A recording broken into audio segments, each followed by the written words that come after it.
Professor Wendy Ayres-Bennett and Lisa Marie Müller, thanks for joining me today to discuss your project, Multilingualism, Empowering Individuals, Transforming Society. Professor Ayres-Bennett, if we begin with you first, how did this project come about and what role will the different partners play in it? Well, in May 2014, the Arts and Humanities Research Council announced that it wanted to fund ambitious, multi-institution, multidisciplinary projects that demonstrate the strategic importance of language-led research and enhance language expertise across the arts and humanities and beyond. Now, at that time, I was already leading an informal research group at the University of Cambridge on multilingualism.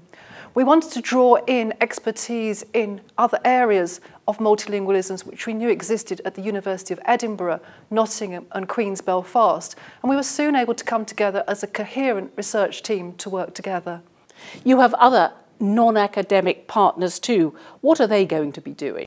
Yes, that's going to be a very interesting part of the project. We've got over 30 of these, in fact, and the idea is that they'll work with us throughout the project, helping shape our research questions, but also helping us to disseminate the results of our research.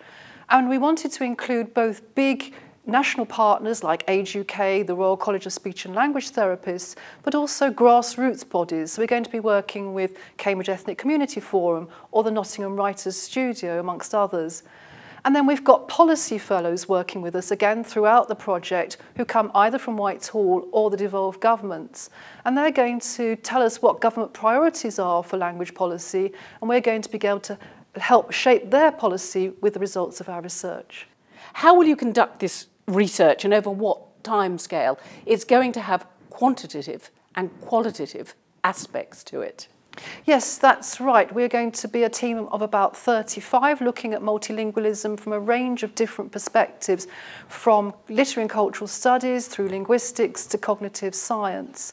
And indeed, there will be quantitative and qualitative approaches because the literary scholars have a qualitative approach, obviously, whereas the cognitive scientists adopt a much more quantitative, data-driven approach. And we're hoping that by working together, we're going to develop new ways of working and introduce, for example, a qualitative dimension into the more quantitative research strands. So one of the major research questions it's going to be addressing is health. Yes, the work we're going to be doing with healthy old ageing and dementia is a really good example of this. Now, research is beginning to show that bilingual patients develop dementia some 4 or 5 years later than monolinguals. What's exciting about what we're going to do with Thomas Back, who's one of our researchers in Edinburgh, is to show that some of these cognitive benefits can come even if you learn languages later on in life. So he's just done a study with people up to the age of 78 who, after just 1 week of an intensive Gaelic language course, have improved their attention. So you're going to be creating new knowledge opportunities, and there are also societal benefits, aren't there? Yes, let me tell you about the work we're going to be doing in Northern Ireland, which is very exciting in this respect. Now, to put it in very simple terms, Irish language and culture has often been associated with republicanism and nationalism. The loyalist Protestant community are beginning to embrace Irish language and culture, but only in a small way at the moment. We're going to be working with the charity Cooperation Ireland. This is an all-Ireland peace-building charity, which as part of their work is trying to bring Irish language and culture to the Protestant loyalist community, including to former paras. And we're going to do 2 things with them. We're going to show them the rootedness of Irish language through looking at place names with them.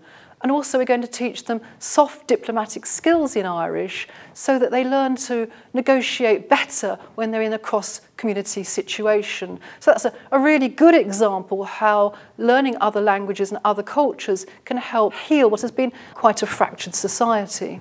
Professor Ayres-Bennett, so it can re-energise society.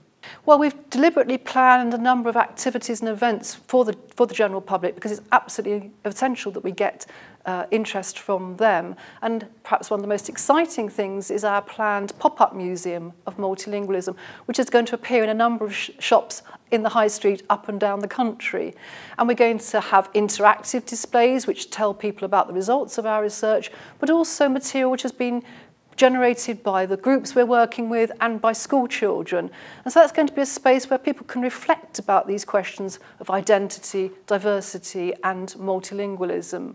And then we've got a celebration of multilingualism, where there'll be multilingual performances and taster sessions for languages, and popular books like one called Myths About Multilingualism, which is going to try and dispel some of the misconceptions people have about languages and language learning, such as that it's only the educated elite who can learn languages.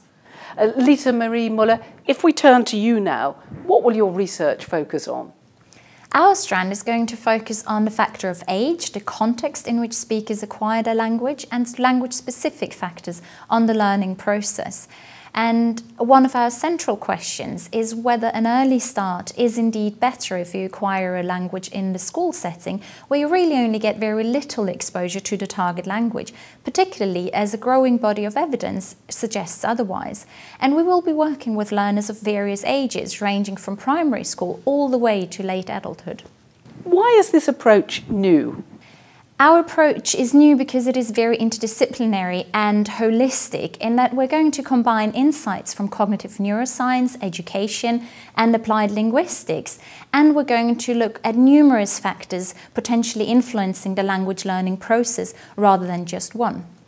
Professor Ayres-Bennett, do you agree there are societal gains from learning more than one language? It can re-energise society. Yes, I think that we're going to be able to do some really new and exciting things, because importantly we're going to be looking at the question of languages and multilingualism holistically.